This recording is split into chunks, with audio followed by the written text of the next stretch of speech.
Isaiah Joe wasn't on the team, you wouldn't have to be here right now if you wagered that Jay Will would get 8, 8, and 8 in a playing game. You could be on a beach somewhere, relaxing, not having to listen to me. For some of you, for the 15th or 16th year, and that's why we always remind our scouts and our evaluators that there are two types of forecasters. Okay, there's those that don't know, right, and there's those that don't know that they don't know, and that keeps us super humble with respect to predicting things or assuming that we have answers, that there's just no way we could have the answers. So we kind of walk through that pretty open-minded, and you just got to get used to dealing with a lot of uncertainty. Now, we've been dealing with a lot of uncertainty the last few years. The uncertainty's been different. The questions, I think, this year will be different than they have been in the past. I even resorted to going to the kids in the back seat analogy. I think Jenny might ask that question about when are we going to get there? Is it ever going to work? Are we embarrassing the league? All these types of things. I don't know if those questions are going to come this year. I'm happy to answer them the same time or the same way, because we've been extremely consistent the entire time and very transparent about it. But I still don't have the answers to that. A lot of the things we talked about last year at this point in time, I do think are applicable. One was, we talked a lot about the variance, that there was a pretty high or wide bandwidth within what the team was capable of. And the reason why is because we have a really young team. We still have a really young team. We had a very inexperienced team. We still have a pretty inexperienced team. And there's a lot of things that I would call, or we call, the silent forces of the NBA that generally get in the way of young teams succeeding at a high level. And we hit the higher band. You know, we're, as a team that won less than 30 games, there's like a 7% chance that we would end up improving by 16 games. So 93% of the time, that's not happening. In fact, it usually takes, if you're under 30 games, it usually takes 2 years to improve by about 12 and a half games from that point, wherever you start from. So we got very fortunate in a lot of different ways. And that's still with the fact that we finished as an under 500 team. We really struggled to play more than a month of consistent basketball. And, you know, we had a lot of regression during the year, but that regression ultimately led to improved play as the season wore on. And I think that's another key part that this particular team we all understand and accept, and has been the case for a long time, which is that regressions are not necessarily part of a problem, but they are part of a process that you're going through all the time as a basketball team, especially a young team, because in a lot of ways the tools that we use to evaluate certain teams, like the teams that are in an elite state right now, those tools don't necessarily apply particularly well to a young team because it's constantly changing. And then really good basketball, we all know it when we see it, right? And I referenced that 5-minute stretch against Dallas 2 or 3 years ago, where we captured it for a small section of the game. But basketball is not meant to be played perfectly. Like it can't be. It's such a hard game to play because you need 5 people in total synchronicity, and that takes a lot of work. And then when you do get it, you lose it within the game, right? It's very elusive to play at that level all the time, and that's, I think, a big part of for us is we're going to need time to build that synchronicity. So those segments of the game where we're really in sync are more common. You know, we can spot them more often. We talked about Playstyle. I believe personally that Playstyle is really where the upward bound is for this particular team. A lot of the roots of that Playstyle were put in place in the 2021 season, right, when we first started this pivot. I think looking back, a lot of people would say that we made the most progress last year. I think we saw more signs of progress, But I think the most accelerated progress we made was that season in terms of installing a lot of those stylistic things that Mark put in place, and most importantly, those were scalable, right? Those were scalable things that we could build on each season, and we've done that. And 5 or 6 years ago, in the league, the phraseology that was probably most common was make a play, make a play. I think for our particular team, the upward bound is serve the game. Serve the game. Play the play that's in front of you. What's the most natural play to take place? And what's the play that should happen? That gets the team playing, at its capability. We define capability as a notch above your natural talent level. Like a notch above your natural talent level that you're capable of, but you may not be able to hit every single night out until you get enough reps under your belt as a unit, and then that standard starts to grow. The other thing about play style that's so critical for our team, and I think it's a real credit to Mark and the coaches, is the way we play has allowed us to absorb a lot of different talent. So when we started the season last year, our system wasn't fixed. There were some principles to it, but J-Dub was not playing the role that he played at the end of the season. Josh Giddey wasn't playing the role that he was playing by the end of the season. We were able to absorb those players without anyone else losing their efficiency, right? And that's a process that we had to go through, and it didn't just happen overnight. Now, a lot of people are talking about this being Chet's first season, and it is in one sense, but it's really our first season with Chet more than it's Chet's first season. And so our ability to absorb him in a way that allows him to play efficiently while everybody else can be a part of that as well is one of the strengths of the way that we play stylistically, and part of the reason why we took this approach, and also with this particular style of player 3 to 4 years back. And I'm really excited because it's not going to be something that just rolls out and you try to box up. In fact, I would really be scared if we were latching on to whatever we see early, because we'd be cutting off all our possibilities, over time. And that's, you talk, Mark talks about discovering the team a lot. And to me, again, like the way I see that is discovering the team is watching the same thing that everybody else is watching over and over and over again, but thinking about it in different ways. And I think that's how Isaiah Joe finds his way onto the floor. Dub makes a bit of an ascent, but not in a way that compromises the play style of anybody else. In fact, the team gets harder to guard. I used the spinal tap example at this time last year, and so most of you are not old enough to know what spinal tap is. But if someone's turned up to 11, nobody can play well. You know what I mean? No one can play well. So finding on the mixing board the right levels for everybody.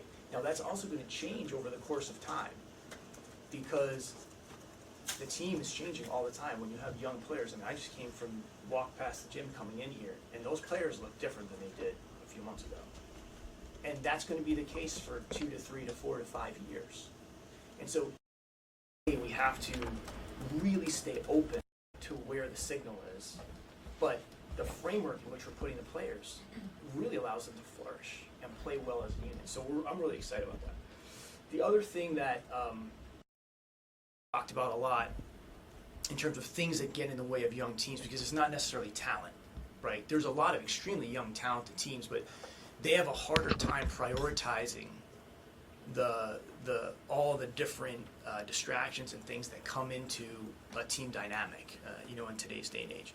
And that's why I call those things these silent forces. Statistics, and I think we've done an exceptional job. But part of getting the upward bound and getting a 7% outcome was because our players did an excellent job prioritizing these things and overcoming them. Now the reality is, whether you're a young team or an old team, you're still going to have to do that. You know what I mean? You're going to have to do that. statistics, personal ambitions, accolades, off-court opportunities. These things are important. They're not important, but they have to come in the right order, right? If you want to win at the highest level, and I think we did a pretty good job of that last year. Otherwise, we wouldn't have reached that higher bandwidth. Communication, internal communication, right? Especially in a world today where a majority of communication is done through texting or email or technology. That don't work in sports, right? You can't text someone in the game, pass me the damn ball, I'm open. It helps if you can talk to another person, right? And when you engage somebody personally in a team dynamic, right, you are basically telling them they matter to the team. So having that kind of internal communication is hard for younger teams. I think it's going to get harder because there's not as much, personal interaction because of technology. Technology is incredible. It's great. It's accelerated us so far. It's supposed to be saving us time, right? That's what technology is supposed to do. But what are we doing with the time, right? That's a bigger issue, right? For a different day and different business. But we have to have good internal communication with a young team, and I thought our guys did a pretty good job of that last year as well. Impatience, that's another aspect, right? Younger players have failed to see sometimes that the 82 game season is not a day-to-day referendum. What it is an opportunity to figure out how good you can become by the end of the season, right? Even a team that wins 50 games, right, is going to go 2-8 during the season. Majority of 50-win teams have a 2-8 stretch, right, or are going to lose 4 or 5 games in a row. When you're younger, you might not understand that, and that might seem like a huge, issue, and you start to lose your footing. But having good emotional leadership within a team is a big part of navigating an 82 game season. And what I feel really optimistic about, and I said this to J-Dub recently when we were talking, is the team for a younger group had a pretty nice level of poise and what I would call calm endurance through the year. It was very unusual, and one of the reasons I was extremely optimistic about what we accomplished last year. I thought the 16 win improvement was great, and probably some type of pretty high level, like net rating flip, all that. But these other aspects that are really more tangible, that drive performance over time, those are the things we have to hold on to.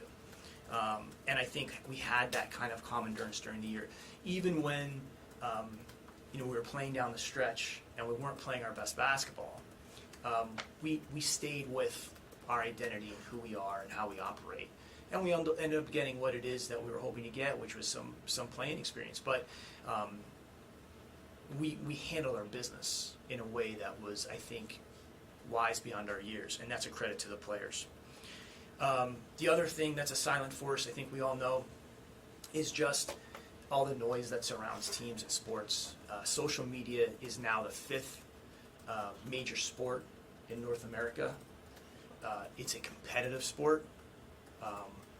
It's a performance sport, and anybody can play it. And generally speaking, the people that are the loudest and the most controversial make the all-star team, right? So, that's a reality. That doesn't mean that there's anything wrong with it, but it has to be put in its proper place and not be allowed into a dynamic that really needs unity, right?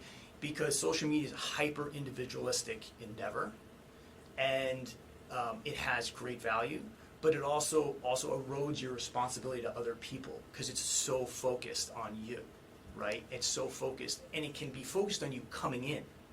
I think everyone here is thinking about hyper-individualism, meaning focus going out.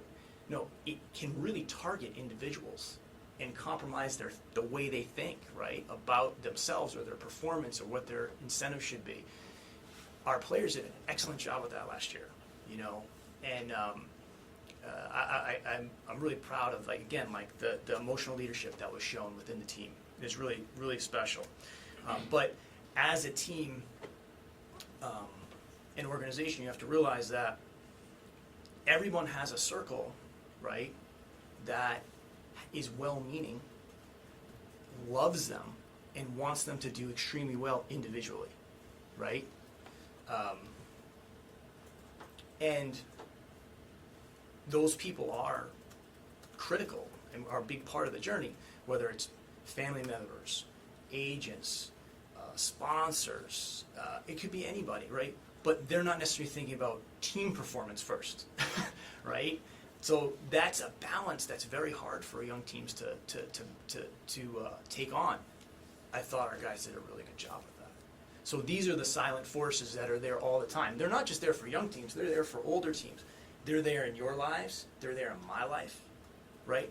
And in reality, what it requires is that there needs to be like a daily rebellion every day within a team that wants to win to overcome those forces, because the forces don't overwhelm the people or the organization.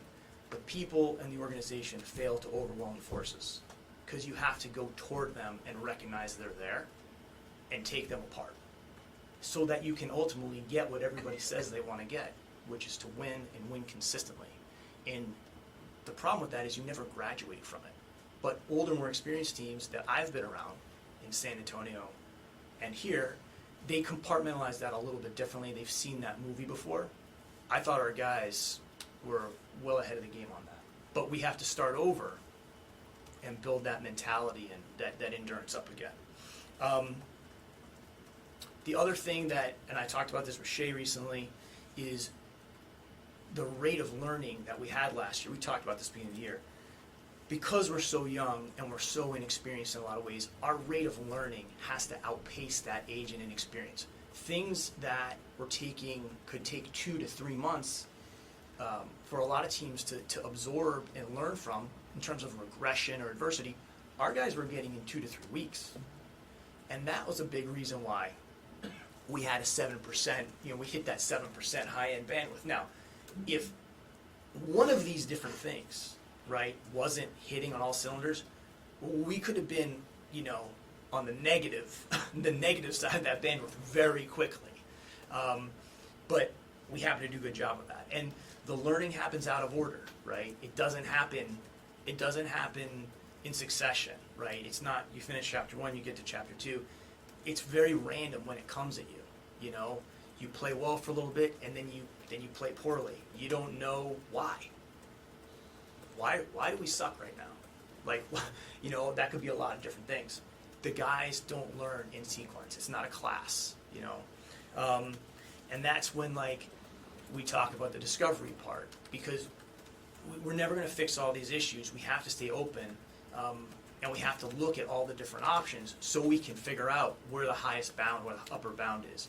And I'll give you one example of this. We were sitting there several years ago when we had Chris Paul, Dennis, and Shea. And if we were to follow an orthodox methodology, you would say 2 can be on the court, but you can't play 3.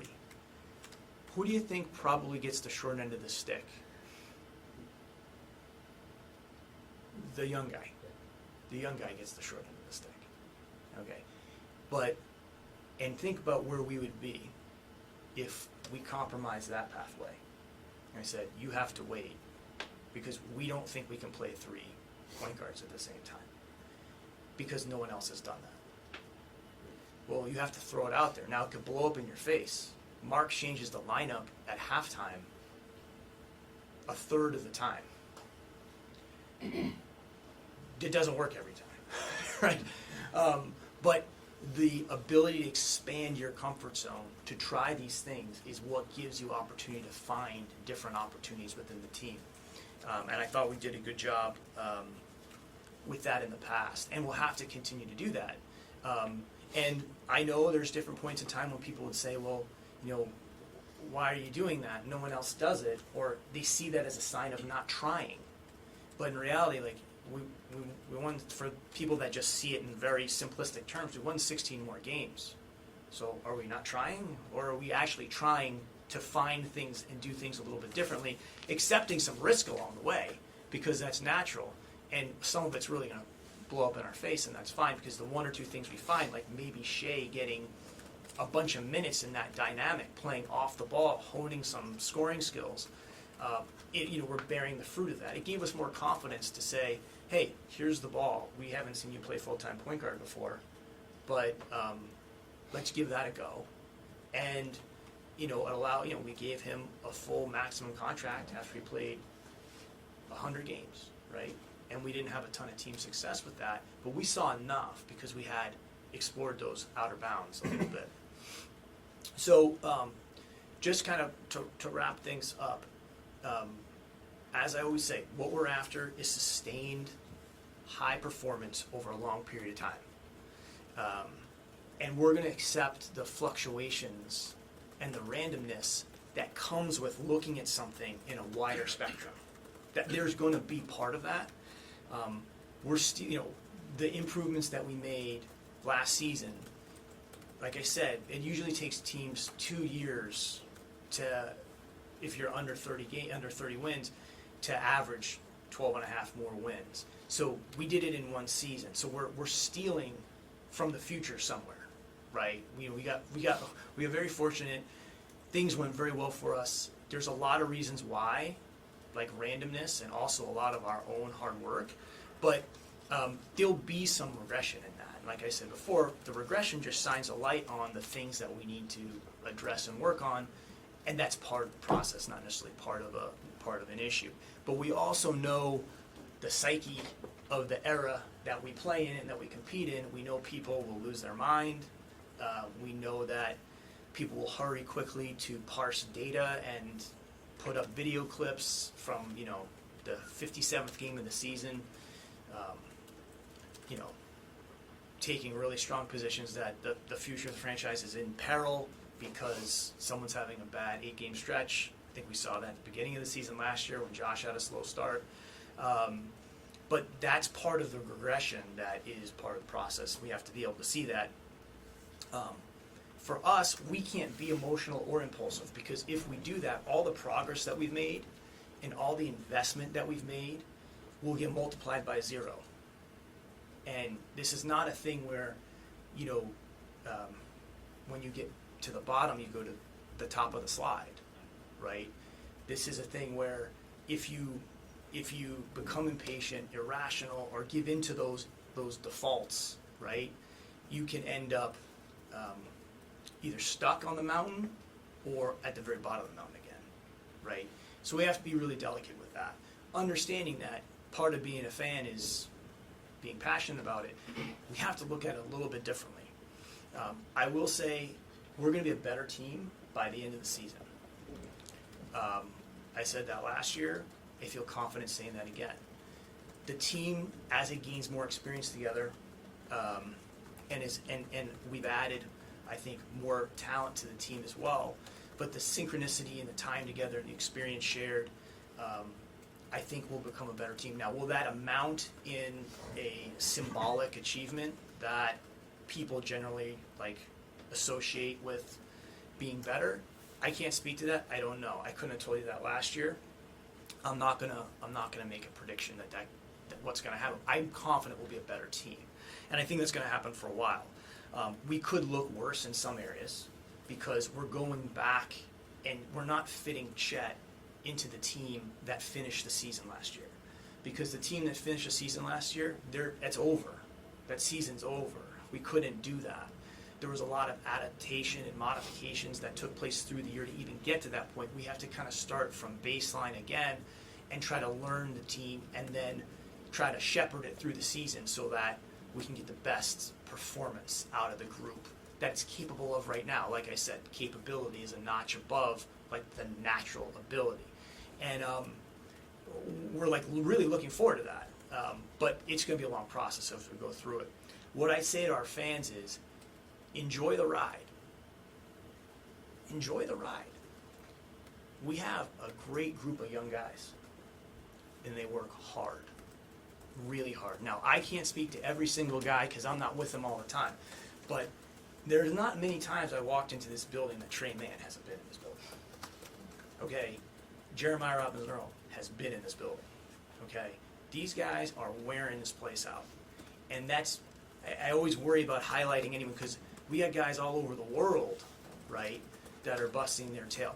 And the reason why is because they really want to do well for the city and the team and themselves. And they've had that level of commitment since they've arrived. Otherwise, they wouldn't be here. And if they didn't, they kind of probably at this point have gotten flushed out of the system. And I would just say they're going to need encouragement. They're going to need support. They're still one of the youngest teams in the league. There's still a lot of inexperience, and there's going to be a lot coming at them. And one day we want to have a real home court advantage again. And we understand that we have to earn that, as is the case in professional sports everywhere. But we're really excited about the opportunity to have a chance to go out and do that again. But this season is one chapter in what we hope is going to be a pretty long story for the Thunder. And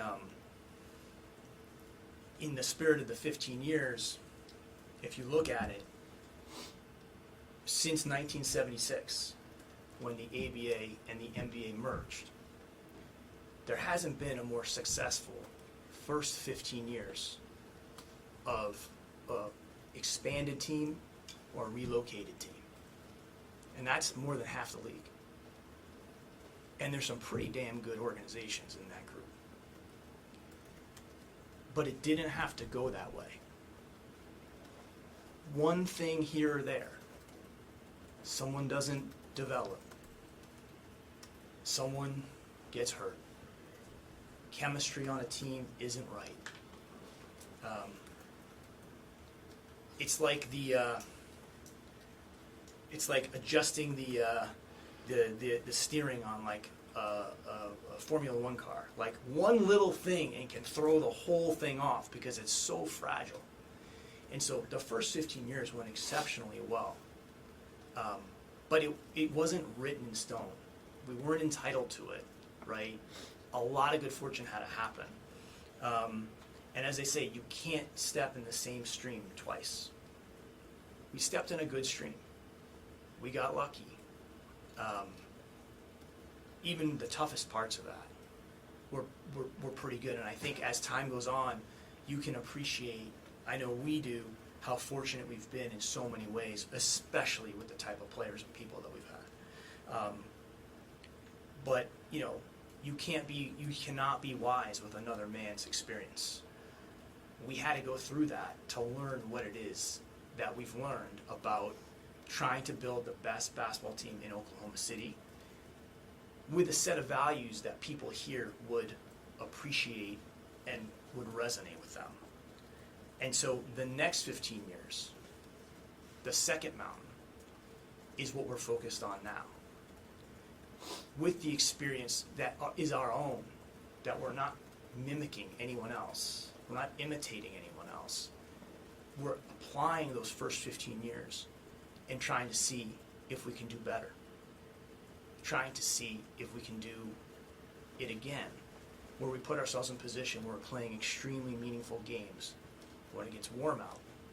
And when you're driving to the game, and most of the games are played in the cold when you're driving, but when it starts to warm up and you have your windows down, that's when we want to be playing. But it's a long process, it requires a lot of discipline, and there's no promises.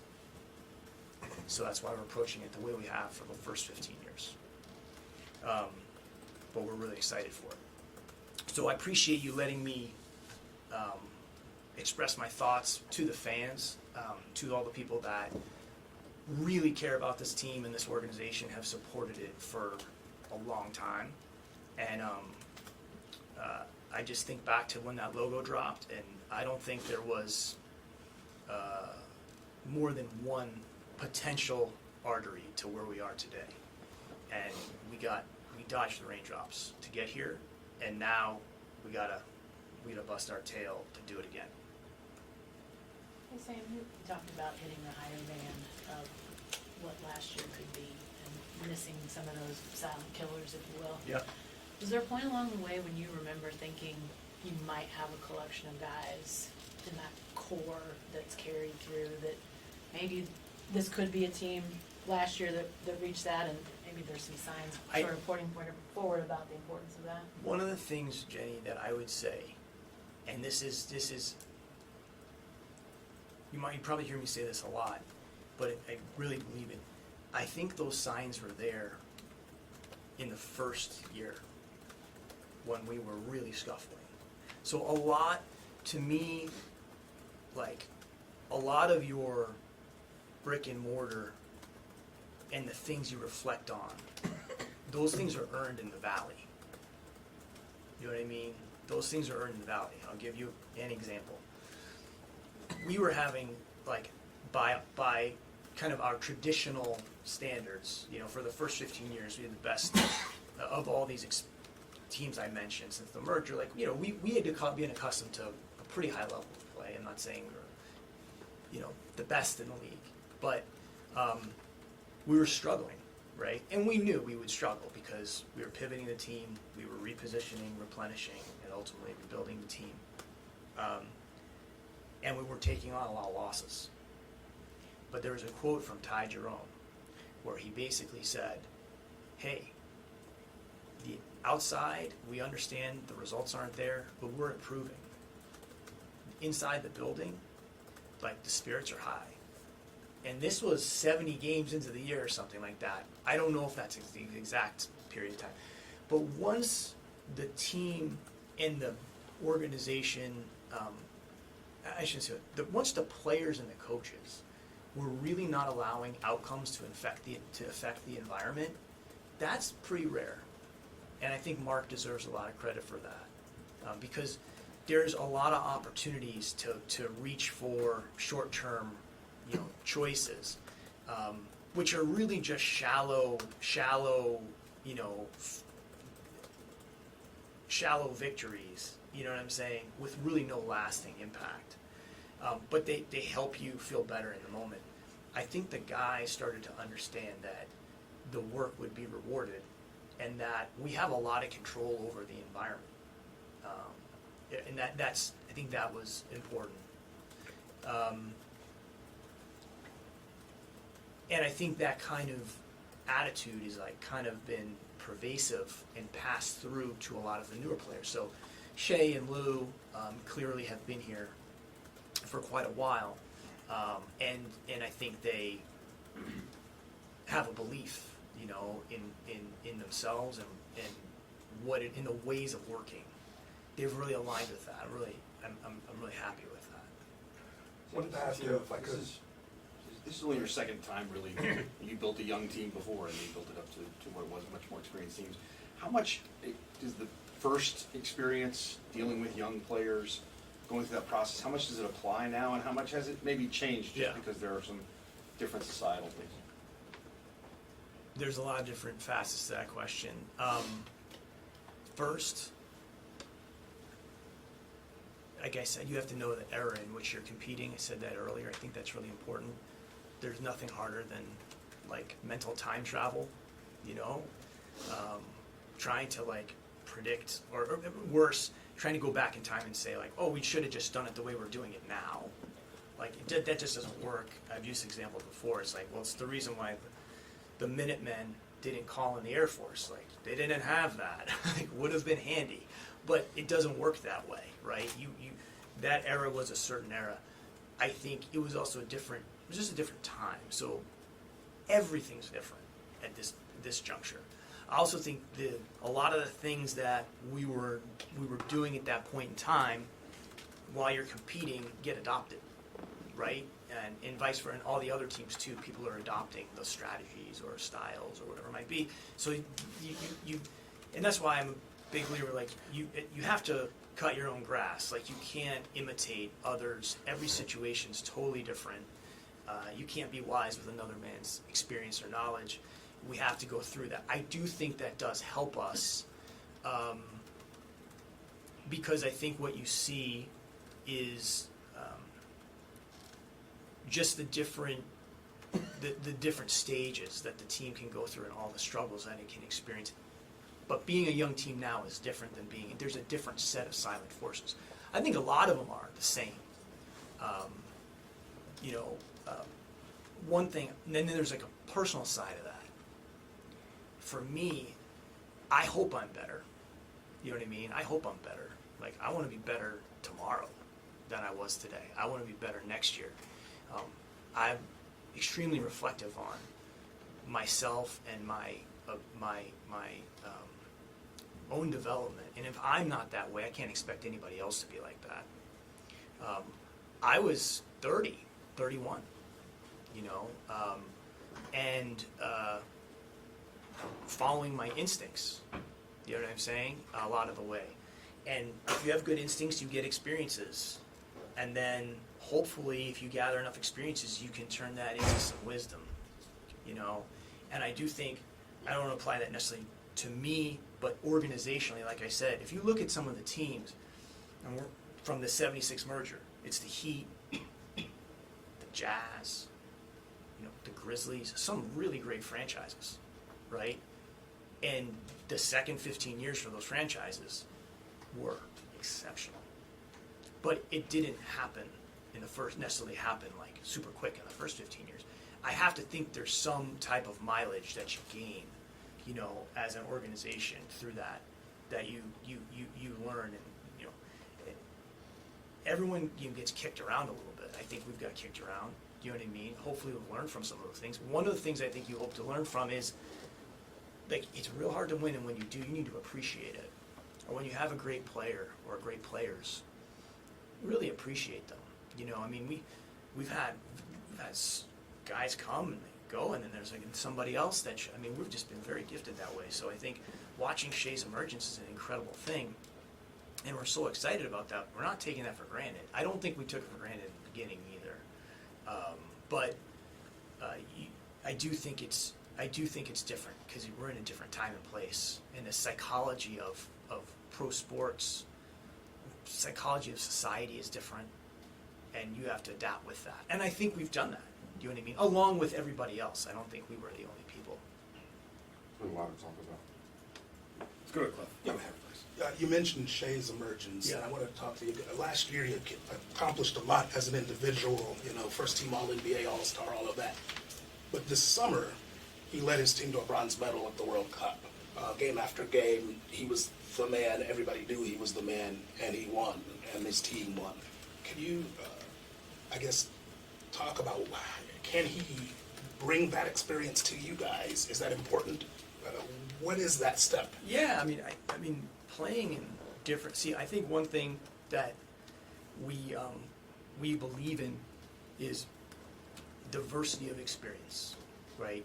Playing with different players, right? One of the reasons why we play a lot of lineups is competitively it's an advantage for us.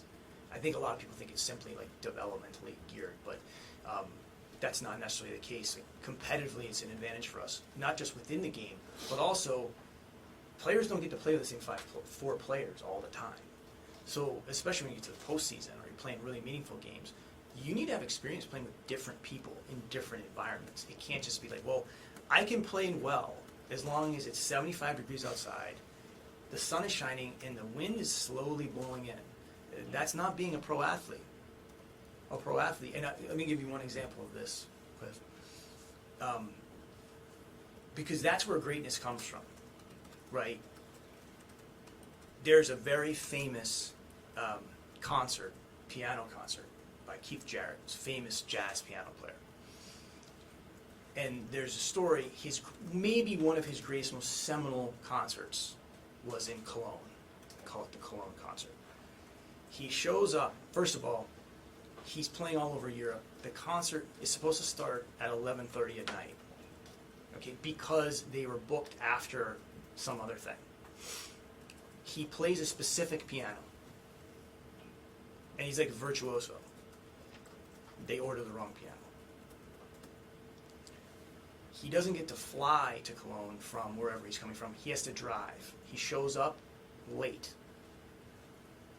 finds out the piano's wrong.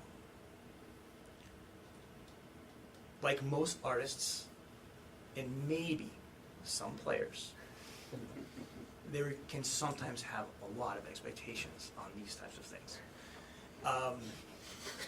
Not that we've ever had anyone, but you gotta learn to manage the talent, because they are the talent. And you gotta work with the world as it is and not as you would like it to be. And so he goes to eat before the concert because he knows he's gonna have to play, and they mix up the order at the restaurant. So he only gets to eat, it's like late, he gets to eat like 3 bites of food. He shows up, bad piano, broke, kind of like messed up and busted, and plays the concert of his life. Because there was imperfections. He couldn't play it the way he normally played it. The situation changed. It forced him, there's a difference between stepping out of your comfort zone and expanding your comfort zone. We like to say stepping out. Well, okay, yeah, anyone can step into the cold pool for 5 minutes, you know what I mean? But can you be there for 15 every day? That's expanding your comfort zone. You know, when you tolerate discomfort or uncertainty, like I talked about at the beginning, you have to be able to deal with uncertainty. He played the concert of his life. If he got the same exact setup, he would never have achieved that. Shea playing in these different situations, take any of our players, asking them to play different positions, playing with different situations, changing the lineup at halftime. That's, to me, that's discovery. That's where you want. That's where you want to be. Because if you have high aspirations, you shouldn't be mimicking. Like, well, what does this team do? I don't think there's no independence in that. I think Shea is doing that. I'd also say his off-season regimen is intense. You know, and he's in the lab. So I mentioned to somebody, he's from Hamilton, as we know. There's 2 professors that have come from Hamilton. One is Shea, because he's in the lab, and the other is the drummer from Rush called Neil Peart. They call him the professor. And I said, there's 2 professors. Now, Shea doesn't realize that there was another one, probably. But he's in the lab. And when he's in the lab, he's not doing the same thing over and over again. There has to be change in what he's doing. And I think playing in those games is huge. And he's going to come back a better player. But the team is going to have to, you know, figure out how to play with that. And vice versa, right? I mean, everyone's changing and growing. That's why they say, you know, a gardener never has a day off, right? Because something's always trimming, so something's always growing, something always needs to be clipped, something, you come in, oh, this is bigger, but you can still make a great garden. But if you're like, no, everything has to stay the same, if you give no room for growth on anything, then you're shutting off the opportunity to have more than what you see at present. Right. Daniel, go ahead. We've preached patience a lot the last few years, and you guys are going to be in pretty much every single conversation regarding every star in the league who wants to be traded. And considering how good you guys were last year. Well, we'll be in the conversation, or people will put us in the conversation? Yeah, okay, yeah. all right, so that makes sense. Considering how good you guys were last year and the growth that you guys have had, is it sometimes tough not to get like a little antsy and like just throw all your chips in, or is it more so you guys know who you are and who you want to be? Couple of things on this. You know, obviously I know this is going to be coming. So I have thought about this question in a way to kind of put it into terms that isn't dismissive, because there's no script here, right? I don't want to give you this sense to like we practice what we preach. We are open-minded, clearly. But there's a couple reasons why I think that particular topic is maybe not relevant right now. One, I used the example with the paint last year. You can't buy the paint for your house that you haven't bought yet, that you haven't actually bought. You don't know where the house is, you don't know where it's situated, you don't know what style it is, you don't know how much paint you'll need. So, like, we don't really know what we have right now. So to even say, it's a very broad star, right? Where? Like, you know, who's to say we don't have a player that could be really good in that spot already? We don't know the answer to that, right? I don't know. So we may not. I mean, the chances are, you know, it's really hard to find those players. We have one of them. If there happens to be one or two or more on the roster, then we're like, you know, we've really gotten fortunate. So that's the first thing. The second thing is, again, I'm not trying to dismiss everyone's excitement, but we're not a 500 team. And, you know, like I said earlier, we have to finish our breakfast before we start acting like we're, you know, on the cusp of something. I think this is, again, part of the headwinds that you face as a young team, right? I wouldn't want to cash in to become average or above average. I don't think that's really what anyone's expecting. Or when people say go all in, I don't think they're saying go all in to have one season that's slightly better than your last season, right? I think when the team's performing at an extremely high level, you then know, wait, something could help us, and you have a better information. You can be accurate. I think we're big on accuracy. And then the other thing I say, and I think this is really important, is we can't let the fact that we have some additional draft capital make us soft. You don't want to lose your industriousness. You don't want that to be, well, we can cut corners here. It doesn't matter if we do this or we do that, because we have these tools that are just going to solve everything. I don't know how many times people have, quote unquote, gone. I'm not sure exactly the nomenclature of all in or cash your chips in. I don't know exactly what that means. When I think about that, I think about a gambling scenario, which, again, doesn't jive with like sustainable success. It jives with like gambling, live or die, you know, lose the house. You know what I mean? Go home and explain it to your significant other. So I don't want us to rely on that like it's some type of panacea, because one, I don't know how often it actually has worked that someone has done that. And then two, we might need those tools to have a functional payroll over time if our players turn out to be as good as some people are projecting. Now, I can't project that. I don't know. But those tools are relatively important to some of the more high-performing teams in the league right now that have big payrolls. So I understand, like, it's a bit of a, again, these types of questions, there's a performative, like, to do that would be almost performative. I don't think you can make a rational case for it now. But perhaps at some point when we have a little more information, the team has demonstrated its capability and played in high-performing games. We see where our limitations are, potentially.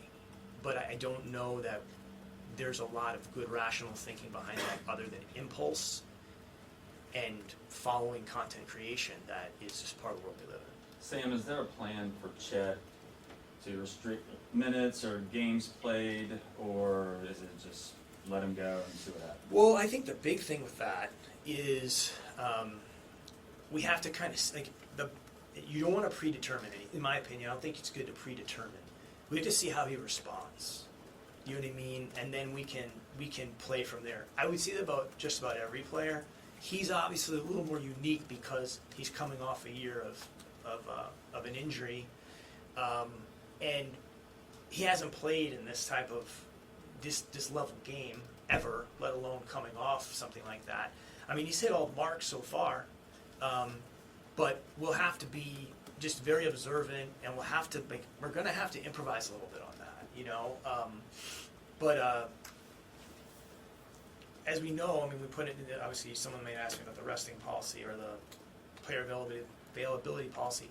Not many people play 82 games, but we'll have to see how that goes. And I think that's relatively applicable to like just how we approach his season with us, which is let's see where we are.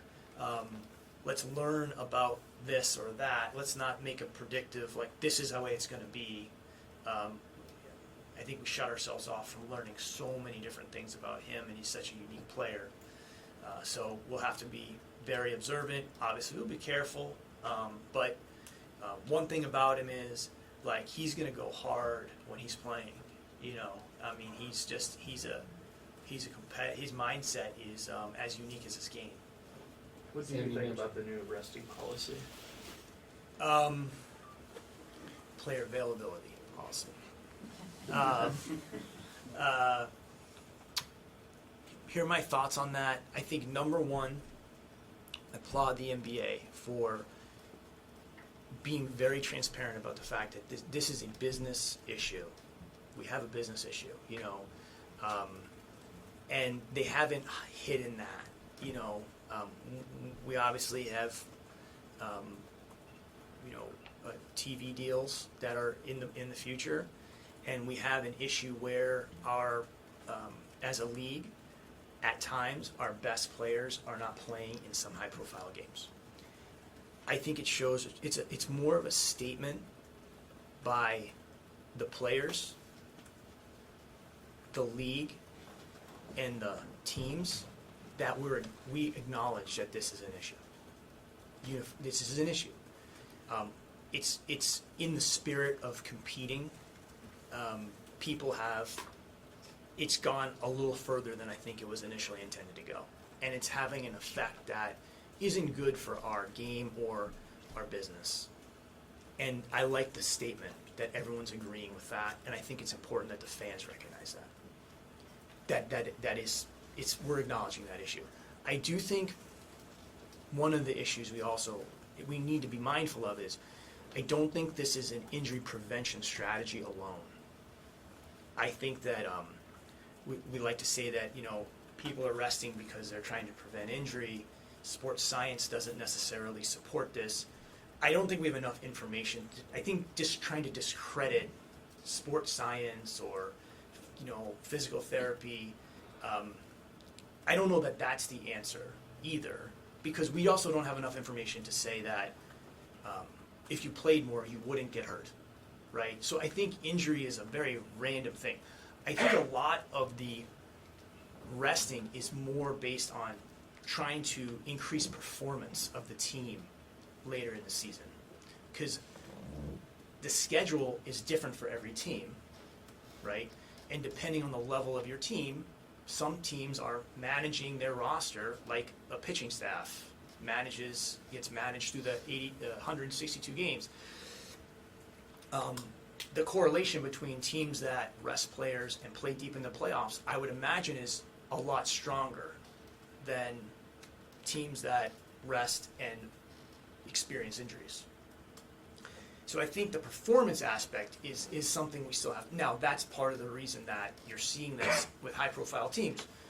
So it's a convoluted situation, but I think it's really important that the league and the teams and the players have all acknowledged it's an 82 game league. We got to do our best to do it every night, especially in the highest profile situations, because it's good for the game, it's good for the industry, and we can maybe curb that a little bit. Obviously, new arena talks are a big deal right now. The organization and the city seem to be sort of aligned on that. What do you see as, the need for a new arena and kind of the importance of this upcoming vote to keep the team here long term? Yeah.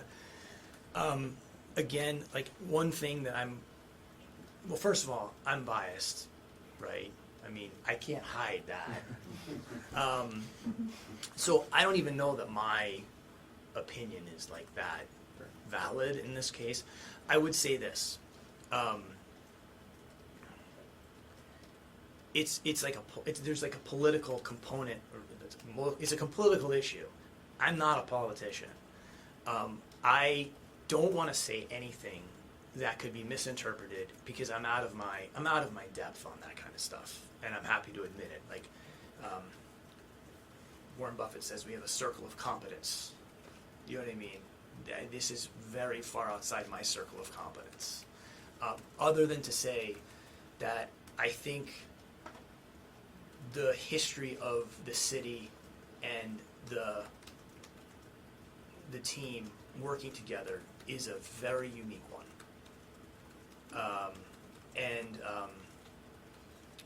I do really applaud Mayor Holt's vision, because I think his vision is not necessarily a vision of the Thunder, it's a vision for Oklahoma City. And I think like the way he's expressed that, in a very proactive way, I think he's done a good job of articulating that. But I'm also a huge believer that everyone's voice matters, and the people will vote on this, and that's the way it should be. And there should be discourse, because I think that's healthy. And we live in a world where if somebody has a different opinion than you tend to just assume that you disagree with them on everything, and that they're wrong. In reality, like, the discourse is what makes things healthy, but ultimately it will be decided by the community. And I think, they've done that for years here. That's how they've built the city, and they'll do it again. And we'll obviously we'll see where that lands us. Sam, you mentioned the intensity of Shea's off-season regimen. I was just wondering if there are any moments or anything that you observed that you could share with us about his off-season work that stands out to you, or maybe some of the other guys that you've observed over the course of the summer. I mean, everybody's put their time in. I said this a long time ago, but a few drafts ago. The guys are going to have to compete because there's only 18 spots now. At the time there were 17, but there's 18 with the third two-way. And I think there's a lot of people that want to be part of that team that's gets to a postseason in Oklahoma City, and is a part of getting to a point where we're really making progress on the second mountain that we've set our sights on. I can't go through. I can't put. You don't have enough time to talk about the amount of work that's gone into the off season. We've had coaches all over the world visiting players, and the guys, I think, have worked hard. And they're one of the reasons why we want them with us. Is if they didn't work hard, we probably wouldn't. They wouldn't do particularly well here. The one thing I'll say, Nick, on that is, I think really good players know how to activate themselves. And anyone that's really good at anything knows how to activate themselves, because it's no secret. The people that are elite at what they do are also the ones that do the most monotonous parts of their craft with excellence. I read a story yesterday on the passing of Brooks Robinson, one of the greatest baseball players ever. 16 gold gloves, 18 All-Star games. 18 All-Star games. And a great human being, from what people say. And in the story, it said, Earl Weaver, the manager, said, we all used to watch. Brooks would get there, and he'd be the first one on the field. He was also the last one to the park, from what they said, but he'd be the first one on the field taking ground balls. And everyone would be like, why is Brooks Robinson taking ground balls? The guy's a 16 Gold Glove winner. Because he's a 16-time Gold Glove winner is why he's taking the ground balls. And those are the things that I think, that goes back to the values of the game book I was referring to. There's just certain timeless aspects, and to tie that into your question, Brett, like the different eras, like there's through lines, you know what I'm saying, in basketball, in sports in general. The guys that are the best are generally the ones that are willing to accept the drudgery, of lasting success. And they're putting in time on fundamental things that they could easily bypass. And, one of the things that makes our offense functional, gotta be able to catch the ball. Right? Can't make a quick decision with the ball if you can't catch it. Then you've got to figure out how to get in position to catch the ball. Now these seem like things that are very basic, but try doing that with Marcus Smart guarding you. On the second night of a back-to-back. So I just think these are the small things that make greatness, and you have to have the discipline to painstakingly commit yourself to keeping your blade sharpened on that stuff. And I think our guys understand that we can't skip it. We can't skip ahead.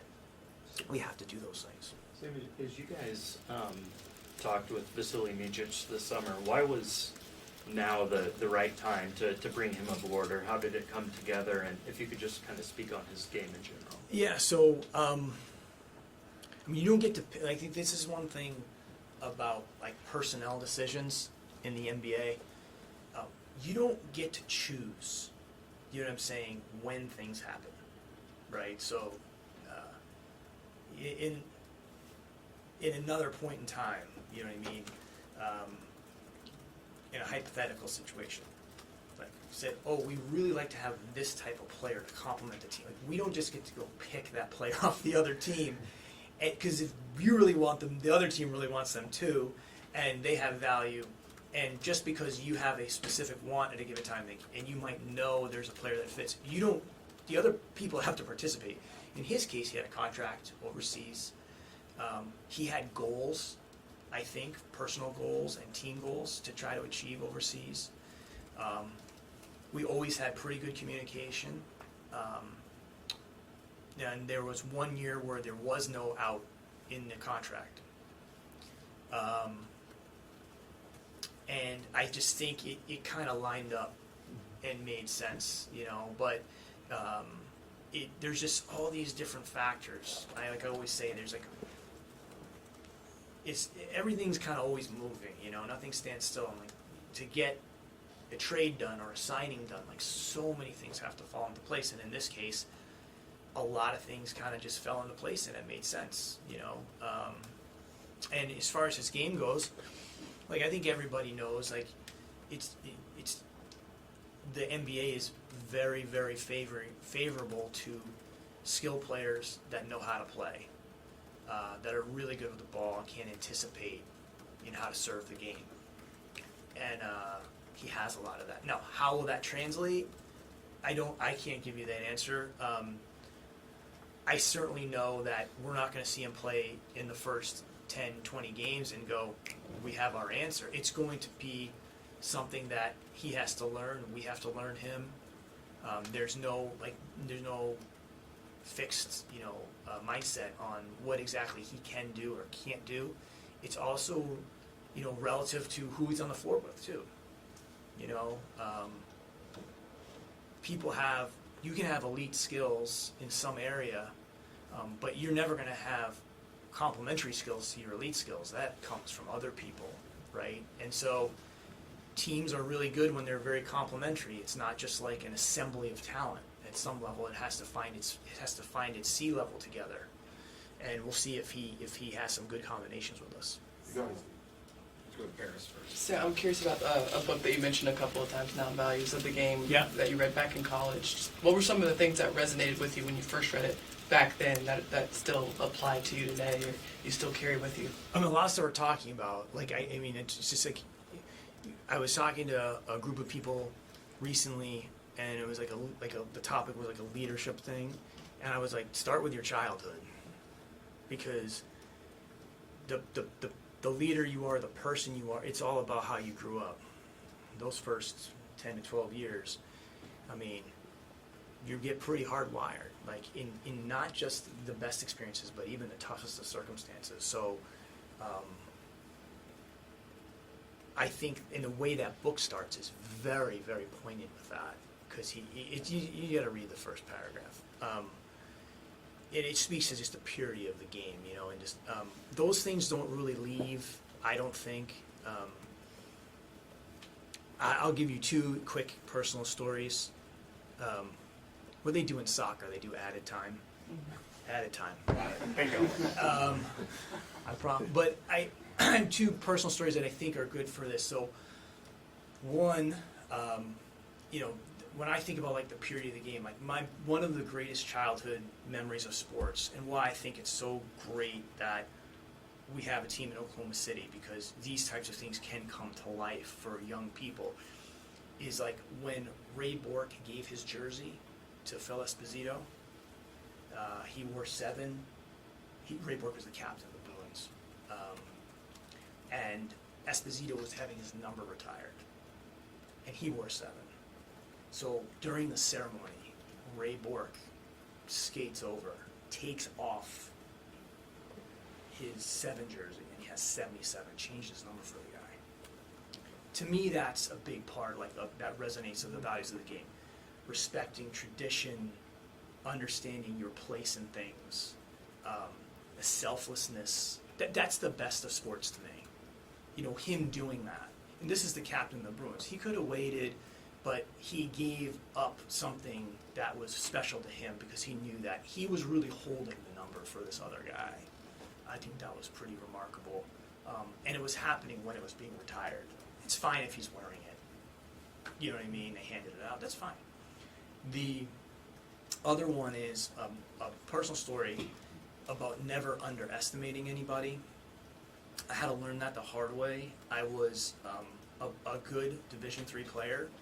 I wasn't at this point. I was a good high school player, which doesn't really carry a lot of weight in this building, you know. And so, but I played at this one court all the time, and I knew the rim's pretty good. And I was pretty good in this one court. And so one day I was training, I was working out, and there was an older guy, 30-something. At the time I was like 18, or not even, probably 17. And he says, do you want to play? And I was like thinking to myself, all right, you know, I'll give it to this guy. You know, he looks like he has a real job. He's not, he's not working as hard as I am. And so I remember, like, we checked the ball, okay? And he put his shoulder into my chest so hard. To this day, I can feel it. And he took me apart in a way that I had never experienced. He humiliated me with no audience. And that's hard to do. And then after the game was over, and halfway through the game, I started thinking to myself, I gotta try to ask this guy for some pointers. I was hoping the game would end. And he stuck around afterward, and he was like, really coached me. He turned out to be the all-time leading scorer at Holy Cross. And I didn't know, you know what I mean? He had no jersey on. He was just playing some hoops after work, and just took time to rub my face on the ground. And so, to show you like life is full circle, I found his number recently. This is after reading the book. Okay. So I called him, and I was like, he's like, no idea why I was calling. I was like, do you remember this place called the Lexington Club? And he's like, yeah. I go, do you remember? We played one-on-one one day, like 30 years ago. Don't really remember that. I do. And so I told him the story, and it's like, I'm really grateful. Like, you could have just really walked off the gym and left me there in like tears. I was like, but you like stayed with me and like talked to me afterward and showed me like, well, when your foot's there, you're making it really easy for me. Like, he's coaching me. So he had got the greatest kick out of it. His name's Jim McCaffrey. And so the best part of the story is, he goes, you know what? I had the same experience. He goes, it was at a gym in Vermont, And Stan Van Gundy kicked my ass like that. And did the same thing. And that's the values of the game. That's that kind of stuff. Those things don't change, you know. And that was probably a huge life lesson for me, because it taught me never, ever, ever underestimate anybody. Never underestimate anybody. You know. And I think that's why Brooks Robinson takes the grounders. You know what I'm saying? Or those types of things. Like, you can't leave anything to chance on those things, and you just don't know there's greatness in all types of people that they may not present that way on our what we're taught to think of, like what it's supposed to look like or how it's supposed to be done, or doing something differently than somebody else. But that's where the idiosyncrasies are that make people who they are. The idiosyncrasy with Jim was he stayed afterward and helped me out. You know what I mean? And taught me, you know, certain things. And maybe it's because Stan did that to him. Sam, is there anything else with Poku you could add to the story about his injury and the setback it means for him? I mean, well, this is an ankle sprain, so it's not quite what we were dealing with last year. You know, I talked at the beginning how little we knew at the start of last year. I would throw that in there. Like, Poku was playing exceptionally well at that time, you know, when he got injured, especially defensively. If we started the beginning of the year, I don't think any of us would have predicted that losing Poku would have been seen as such a big hit to the team. But you know, he'll battle back from it. It's an ankle. I don't know, you know, how long it will be specifically, but he has experience now as an NBA player. He knows how to take care of himself. He knows what his body needs. On the player availability policy, Joe, there's one other thing I just made me think of. Curtis's question is appealing to the players by discrediting sports science or telling them that there's some analytical reason they should play, I think is different than appealing to them. I'm tying all these questions together, but appealing to them in the way Parrish's question, the values of the game. You know what I mean? Just like the competitiveness, and if you can go, we need you out there. But trying to convince somebody by telling them that the people talking to them are wrong versus appealing to their heart and say, hey, if you can. But I don't think you can tell people if they're hurting or they're not hurting. I think you can only say, if you can go, we need you out there for the good of the game and the good of the business. All these people have come before us. I think that could have a huge influence on it, more so than, you know, going to war with medical professionals.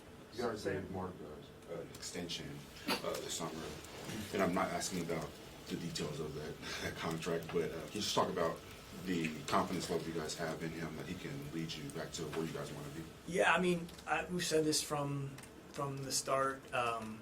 You know, I think he's a great fit for the team and organization. The thing he does so well is he takes the vision of the organization and he brings it to the floor every single day. He really believes in our ways of working.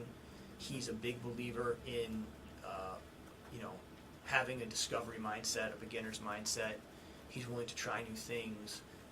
I think he's you know, takes a pretty optimistic view on people in general, which I think it's really hard to grow and develop in a very you know, pessimistic environment, negative environment. I think he does that, but he balances that well with a certain level of accountability to certain principles that are critical to success. And they're just ours. They're not necessarily like everybody's principles, but there's certain things that are, you know, that would be important here, and he stands on those. But he interacts well with the entire building, and I think that's a big, like a big thing for us, because like the discourse and the communication and the challenging of ideas and the ability to disagree on different things and not take it personal throughout the building, I think is a huge aspect of some of the progress we've made. But again, like that didn't just start last year. Like that was him through the process of the Blue head coach, and then now, you know, when he started a few years ago, he's going to be challenged, just like we all will. But I think he's got the tools to keep improving and adapting to new environments. So and I enjoy working with him. I enjoy working with him. His heart is in the right spot. He cares about the organization. He really cares about the players, and he's competitive. He's super competitive. So it's a fun combination to come in and try to problem solve with him, but also the other people we have in the organization are very like-minded, and I feel super lucky to be able to work with people like that. So I know Victor Oladipo is still going through his injury rehab. Is he going to report for camp, and what's sort of the plan with him moving forward? Well, I mean, the answer to that is he won't be at camp, so we'll have to make a decision on that contract. VO is great. He's been through a lot. He'll be back this season at some point, and I'm sure he'll be playing with a really good team at some point. But just with our roster situation, we just can't prioritize that right now. But I mean, we're huge fans of his. I mean, he's got a great spirit, man, and no one can battle through the things that he's battled through unless you have that kind of spirit and optimism. In addition to being an extremely talented guy, he'll be back, and I think he'll be helping someone. It just, the alignment for us doesn't make sense right now. Sam, what about the in-season tournament? How do you feel like that's going to affect the flow of the season for your team, for your guys? I don't know. I don't know because we've never done it before. I'm on record saying I think it's a great idea. Again, it's a potential revenue generation tool, which for a team like us, we're certainly open to that. That helps us as a smaller market. And we'll see how it goes. I think the most important thing about the in-season tournament is not to judge it in its first year. There'll be people that don't like it, are offended by it, think it's horrible, and there'll be people that love it. I think the key with this, Jenny, is can we get a 12-year-old somewhere in the world hooked on the in-season tournament and say, this is awesome, I grew up with it. Sometimes the things that we don't like or we fear are just things that are unfamiliar to us. And again, I give a lot of credit to Adam, try this, see how it goes, be willing to take a longer view on it, and maybe this becomes something that becomes a little more of a tradition for a younger fan than it might seem like for us right now, right? But I think we're robbing,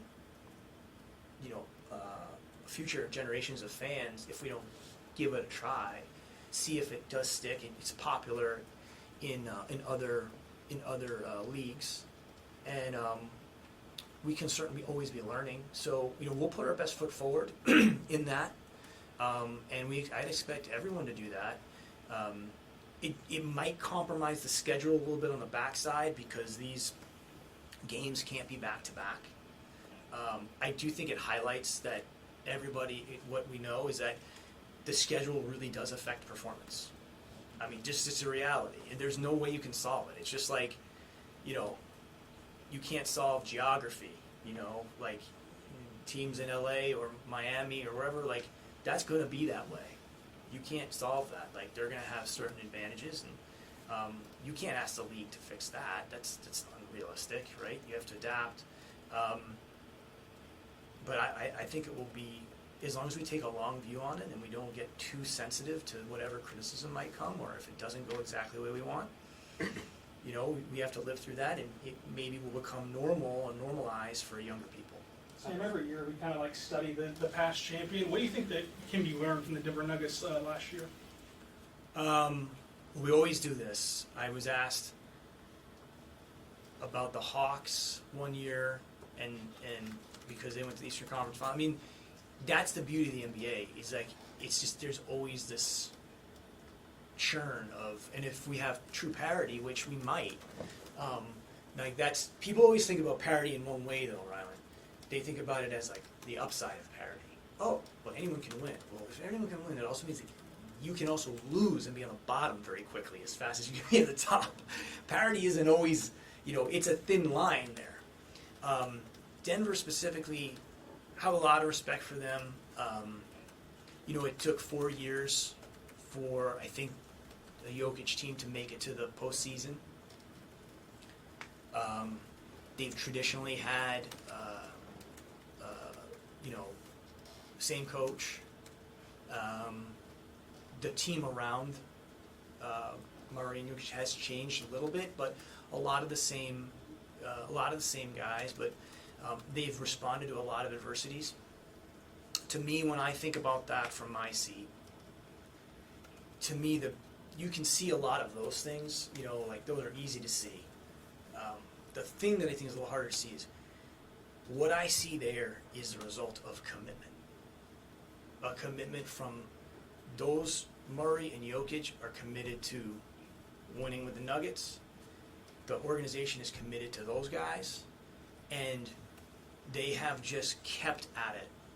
And in our society and especially sports culture today, we're blitzed every day with the terms windows and timelines. Generally, the only time we get blitzed with those things is when one of those entities, their commitment is not quite as strong as maybe it once was. That's when we start talking about windows and timelines.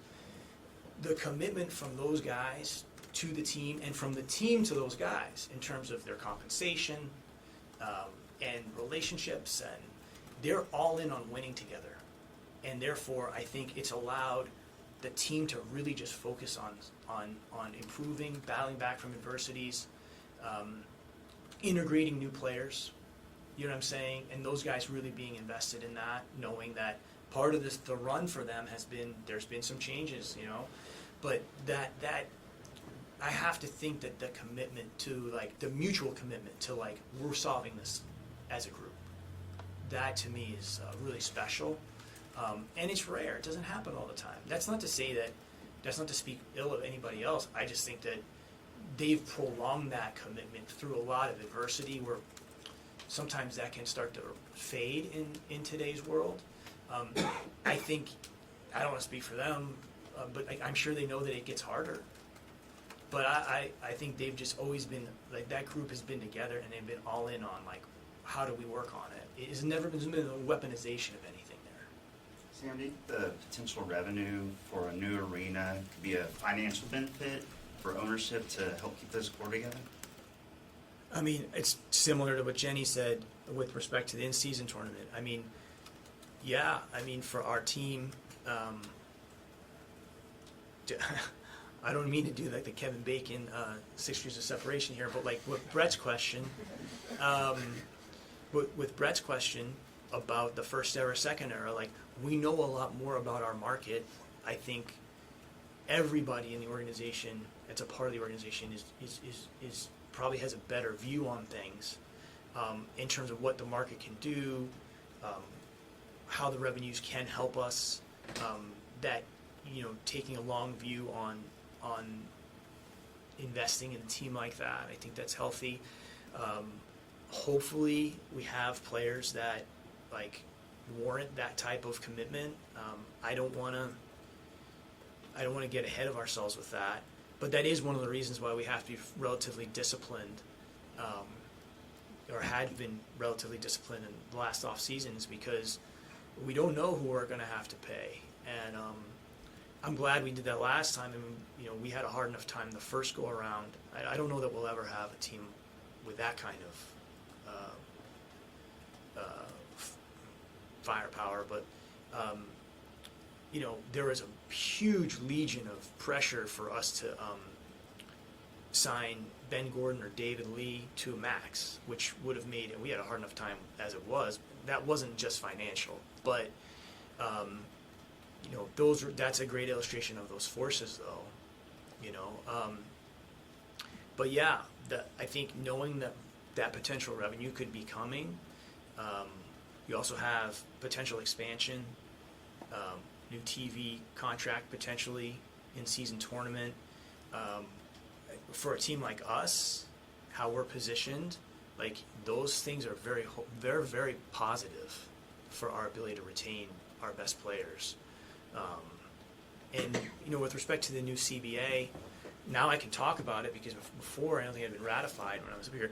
Like, as far as the things that were challenging for us in the last CBA, those things haven't gotten worse. They haven't. There's nothing. I mean, the repeater tax is still there, but the limitations that that have been inserted are not. They're not necessarily like totally applicable to a team in our position with what our, even with the new arena, even with some of these things from a payroll standpoint. So I don't see any limitation coming from the new agreement. Maybe some tough choices on draft choices or something like that in the future, but like, how often are you going to have, if you have a really good team, you have a chance to keep it together financially, and certainly knowing that revenue would be coming would be super important for us.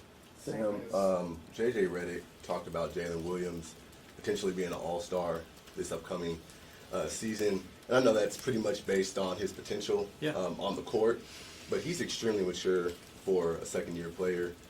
You just mentioned it. How much do you think that kind of plays into him potentially having a monumental season? Well, again, you don't get to start where you ended. It took Dub, well, part because he got injured. He had the eye thing. But it took him, I don't know how many games, but like, let's just call it 50 games before he was really had his feet underneath him and was playing at a certain level, right? It took 50 games to get even to that. You don't get to hold that and start from that point. So I think we saw that with Josh last year, right? He had a really good first year. The start of the second year went about what you would expect. You still are, you've only played that way for 30 games. So it'd be unrealistic to think you're just going to clock in at that. Now, older players have more experience. That's what experience does for you. I just think we have to let him follow his own trajectory and not overreact to any type of regressions. He's going to be just fine. Like, he's going to be a really good player. He plays both sides of the ball. The part I like about him the most is the guy brings the juice. He competes, and like that's the platform for him to really amplify his talent going forward. And he seems to have that naturally. But we got to give him, and we've had a lot of young players here, and I think one of the things we try to do is give them some grace as they find their footing, and as they learn how to kind of activate themselves in different situations. Steve's got one in the back. Sam, on paper, the Thunder bench looks to be good, looks to be deep, could be one of the better benches ever here in Oklahoma City. What's your comfort level with the bench? You still have some moving parts to go. Well, no Derek Fisher or Crum Butler on that bench. Those guys are pretty good players. I would, I think that there's a lot of options, a lot of diversity to the skill sets. Certainly like Bertans and Isaiah, those guys are, you can ask people to write out, the best shooters in the league. I think they make it on most lists. So I think we've gotten better there than where we were a year ago. In addition to just the natural development of some other guys, and Vasa can really stroke too. So we still are going to have to be physical. I think that's going to be a main thing. Young teams, are talented, but they're usually not that physical. I think that especially like Josh's got to get to the free throw line. I think we've paid our dues on that. People tee off on him on his drives. He's 6'9", so there's a lot of room to really get into him. we have to, that has to start to go our way now, I think, at this point. So his physicality on the drives are key, and the physicality of the team is important. We're getting Kenrich back. I think sometimes kind of what's forgotten in the where we are as a team, or where we ended last season, was we didn't have K. Rich for a lot of that stretch. So we're absorbing Chet, we're absorbing Kenrich into the team that finished the season, and we've got to kind of blank canvas that, see how that goes. Now, I think a lot of people are talk about the like, how are there going to be enough minutes and all that stuff, but like, we got 4 guys playing 30 minutes last year and still got everybody. We still tried a lot of different lineups and found a lot of different things. It wasn't like we were, Shea wasn't sacrificing 20 to playing 20 minutes a game or something like that. But we have, it's 82 games, and there's a lot of different opportunity. We also have the blue, which we've really, really used quite a bit. And I'd imagine we'll use it again. But in terms of like the performance part of it, or like how our guys have enough minutes, I use one example here also, which is I had never seen Hamilton. I went to see Hamilton at the Civic Center downtown toward the end, I think, of the run, because it was after the draft, sometime after the draft. And so I didn't see anything. I didn't really know what to expect, but like the lights go out, and like all of a sudden the star of the show starts taking. I didn't even know the whole thing was like wrapped. I had no idea what I was watching. I just knew it was like a cultural phenomenon for good reason. So I was immediately just like floored at the juice and the energy and the pack this guy was giving. It was like he was giving the performance of his life, is the way I felt. And it made me realize, like, that's the activation question.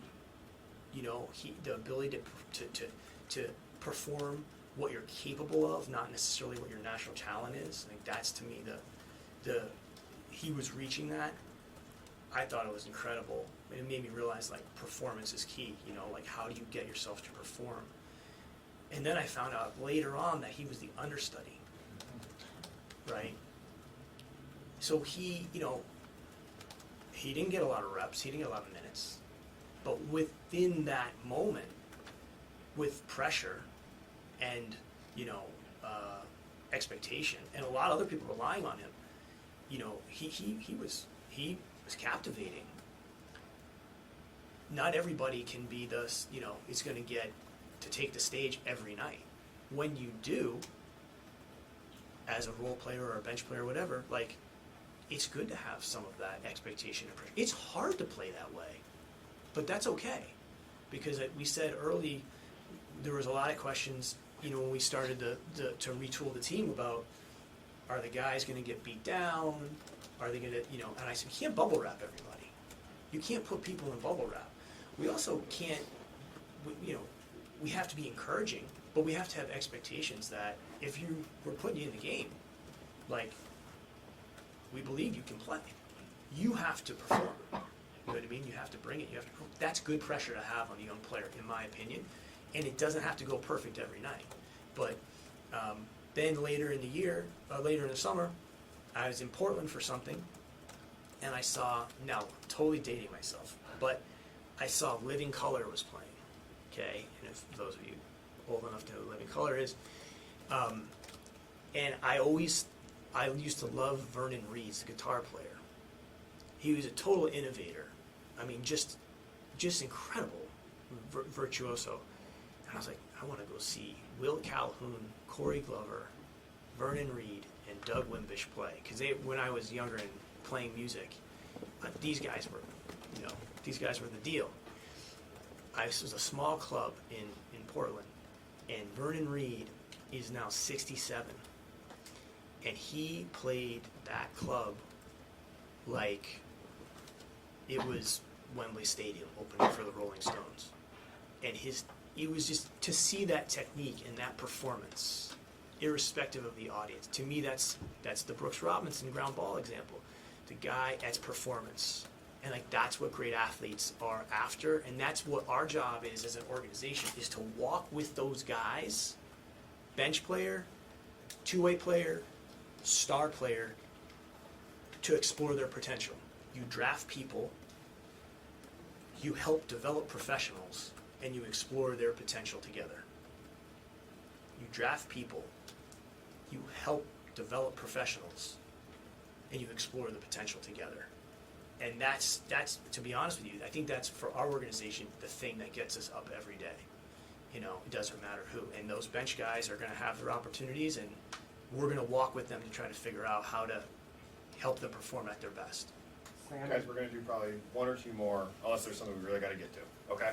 Sam, you've talked a lot about mountains, like the first mountain with the cornflakes logo that you mentioned earlier, and then to the new era, new arena, a lot of new things, and a lot of fans, I see a lot of discussion about questioning or curious about a rebrand. Is there anything interest on your guys' side? I don't, that's I mean, I would never say no to that. I do think that when you start a franchise from nothing, it is important. I think if you start chasing your tail on some of that, we have to give ourselves a chance for the identity of the team to become kind of entrenched a little bit. Certainly, I think there's a time for re-looking at that kind of thing, and if we do, I think we'll do a very expert job, but also a very thoughtful job, but also, making sure we stay true to who we are. But I used to say this all the time in our earlier days, like the cement's not dry, right? Like we're really only 15 years, going into 16 years. I think 80% of the history of the NBA has been played without the Thunder. Okay, so we're still the new people on the block here. And letting that sink in a little bit, I do think is important. I understand there's some people that love our logo, don't love our logo. That's okay. If you have an opinion, we're happy about that. You care. And that logo means a lot to a lot of different people, but change is part of progress too. So it's, at some point, I'm sure we'll look at that.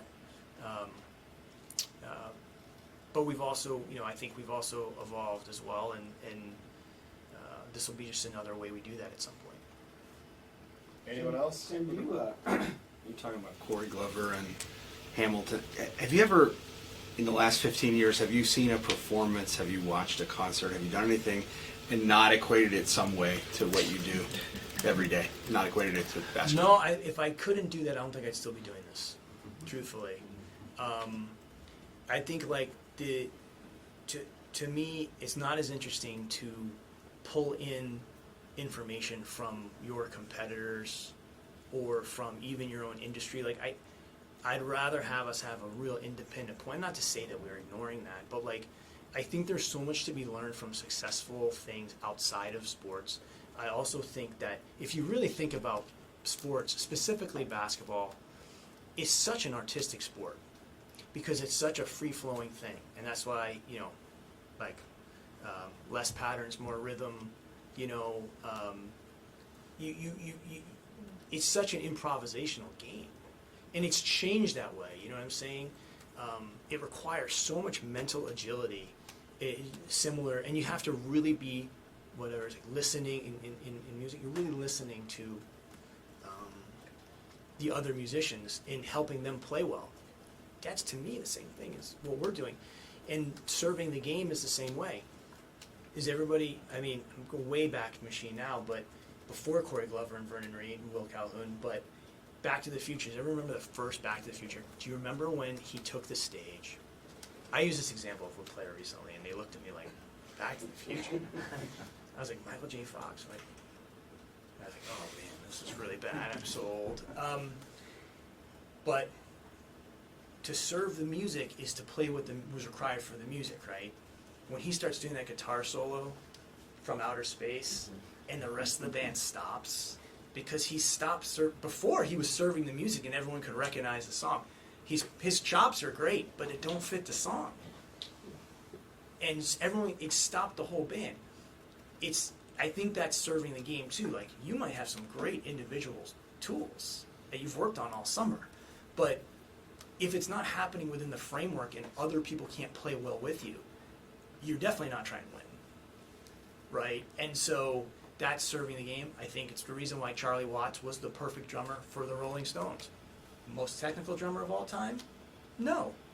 Best timekeeper in rock and roll? Maybe. And I just think pulling all that stuff in is important to keep you inspired.